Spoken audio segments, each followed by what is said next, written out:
ভেন্ডি বা ঢ্যাঁড়সের রেসিপিও যে এতটা লোভনীয় হতে পারে তা আপনি ভাবতেও পারবেন না।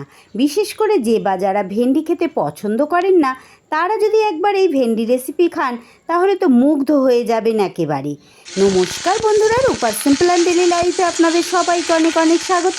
প্রতিদিনের মতো আজও অবাক করা একটা দুর্দান্ত স্বাদের রেসিপি নিয়ে হাজির হয়ে গেছি আপনাদের সামনে। ভেন্ডি মশলা বা মশলা ভেন্ডি, ভীষণ লোভনীয় স্বাদ এই রেসিপি, আর বানিয়ে নেওয়াও কিন্তু খুবই সহজ। এই ভেন্ডি মশলা রেসিপি দিয়ে ভাত, রুটি, পরোটা যেটা ইচ্ছা সেটা দিয়েই খেতে পারবেন, দারুণ লাগবে। তাহলে চলুন দেখে নেওয়া যাক আজকের রেসিপি। যদি ভালো লাগে লাইক, কমেন্ট, শেয়ার ও সাবস্ক্রাইব করে আমার পাশে থাকবেন। ভেন্ডি মশলা রেসিপির জন্য এখানে আমি 300 গ্রাম ভেন্ডি নিয়ে নিয়েছি। খুব ভালো করে আগে জলে পরিষ্কার করে ধুয়ে তারপরে যেটা বড় সেটা 3 টুকরো, যেটা একটু ছোট 2 টুকরো, এইভাবে আমি ভেন্ডিগুলোকে কিন্তু টুকরো করে কেটে নিয়েছি। ভেন্ডি কিন্তু সব সময় কাটার আগে ভালো করে ধুয়ে নিয়ে তারপরে কাটতে হয়, এটা তো আপনারা জানেন, তাও আমি একবার বলে দিলাম। এইবার আমি গ্যাসে কড়াই বসিয়ে দিয়ে দিচ্ছি অল্প পরিমাণ একটু রাইস ব্র্যান অয়েল। আপনারা এখানে সর্ষের তেলে করতে পারেন। তেল গরম হলে সবার প্রথমে আমি ভেন্ডিটাকে একটু নাড়াচাড়া করে ভেজে নেব। খুব মচমচে করে ভাজার দরকার নেই, একটু কাঁচা গন্ধটা যাতে চলে যায় সেইভাবে একটু নাড়াচাড়া করে ভেজে নেব। মিনিট দুয়েক কিন্তু আমি ভেন্ডিটা এইভাবে নাড়াচাড়া করে ভেজে নেব। ভেন্ডিটা ভাজা হতে হতে আমি একটা মশলার পেস্ট তৈরি করে নেব বন্ধুরা। খুবই সামান্য একটু মশলা পেস্ট করব। মশলা তৈরির জন্য এখানে আমি মিক্সির বাটি নিয়ে নিয়েছি। বাটিতে দিয়ে দেব আমি 4টে গোটা কাজু। কাজুটা একদমই অপশনাল বন্ধুরা, হাতের কাছে থাকলে দেবেন, না থাকলে না দিলেও হবে। দিয়ে দিচ্ছি 1 চা চামচ পোস্ত, দিয়ে দেব 1 চা চামচ কালো সর্ষে আর 1 চা চামচ সাদা সর্ষে। এটাকে আগে শুকনো গুঁড়িয়ে নিয়ে তারপর জল দিয়ে পেস্ট করে নেব। ভেন্ডিগুলো কিন্তু এবার আমার ভাজা ভাজা করা হয়ে গেছে, এর থেকে বেশি ভাজবো না আমি। এবার এটা আমি ঢেলে নেব। ভেন্ডিগুলো ঢেলে নিয়ে একটা বাটিতে এবার এই কড়াইয়ের মধ্যেই দিয়ে দিচ্ছি আবারও একটু রাইস ব্র্যান অয়েল।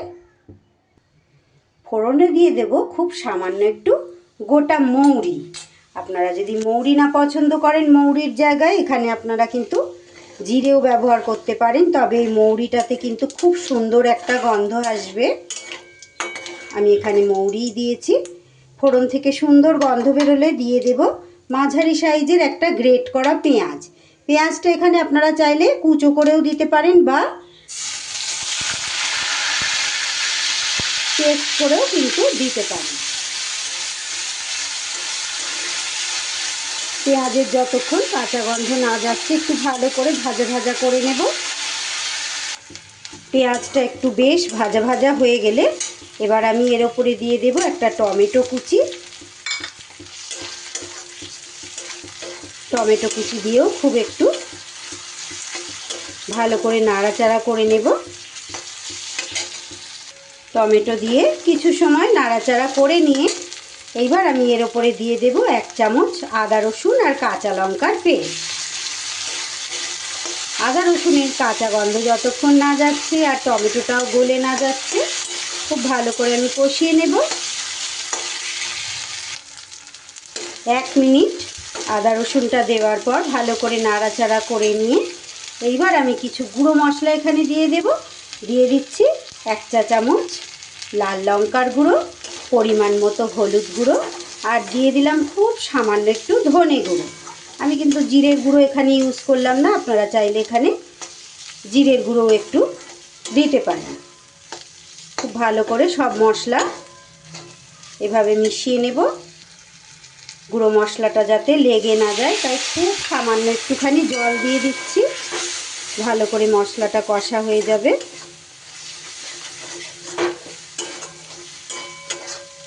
দারুণ লোভনীয় স্বাদ হয় বন্ধুরা, ভীষণ লোভনীয়। যারা কোনোদিন ঢ্যাঁড়স খেতে পছন্দ করেন না, এইভাবে মশলা ঢেঁড়স বানালে কিন্তু প্রত্যেকে একদম আঙুল চেটে চেটে খাবে, বারবার বলবে আপনাকে এইভাবেই ঢেঁড়সের রেসিপি বানাতে।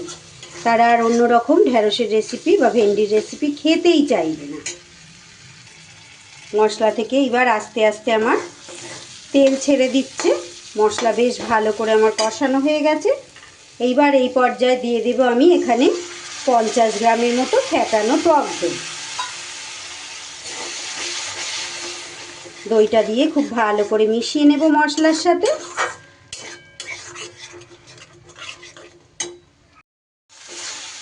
দই দেবার পরও দেখুন বন্ধুরা আস্তে আস্তে আবারও তেল ছেড়ে দিয়েছে। মশলা খুব ভালো করে আমার দইয়ের সাথে কষানো হয়ে গেছে। এইবার যে মশলাটা আমি পেস্ট করলাম, সাদা সর্ষে, কালো সর্ষে, পোস্ত আর সেই সাথে কাজু, সেইটা দিয়ে দিলাম। এখনো পর্যন্ত কিন্তু আমি নুন ব্যবহার করিনি বন্ধুরা। এইবার আমি দেব নুন, দিয়ে দিচ্ছি পরিমাণ মতো নুন। নুন দিয়ে খুব ভালো করে মশলা আবারও কষিয়ে নিতে হবে, যেহেতু কাজু পোস্ত আছে তাই নিচে কিন্তু এবার লেগে যাবে। খুব বেশি সময় আর কষাবার দরকার নেই। আমার পেঁয়াজ আদা রসুন তো খুব ভালো করে কষানো আমার আগে হয়েই গেছে।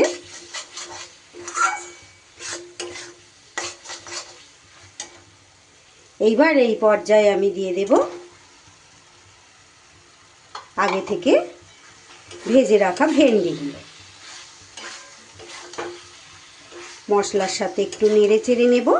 এই ভেন্ডি আমি শুধু শুধু করছি বন্ধুরা, আপনারা চাইলে কিন্তু এখানে একটু আলুও ব্যবহার করতে পারেন। সেই ক্ষেত্রে ভেন্ডি ভাজবার আগে আলুটাকে একটু ভালো করে ভেজে নেবেন, যাতে আলু একদম 90% সিদ্ধ হয়ে যায়।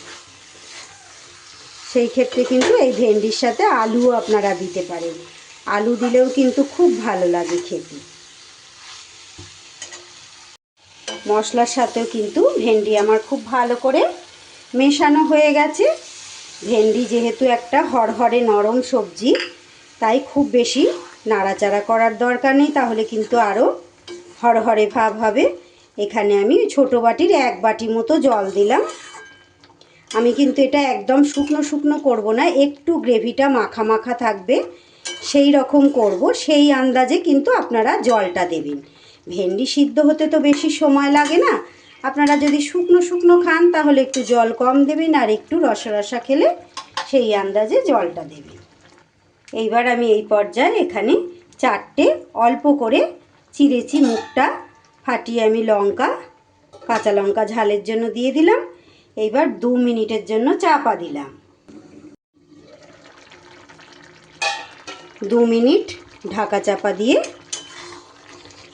কুক করে নেওয়ার পরেই দেখুন ভেন্ডিগুলো কিন্তু আমার একদম সিদ্ধও হয়ে গেছে, আর গ্রেভিও কিন্তু ঘন হয়ে গেছে, আর একটা ভেন্ডিও কিন্তু ভেঙে যায়নি।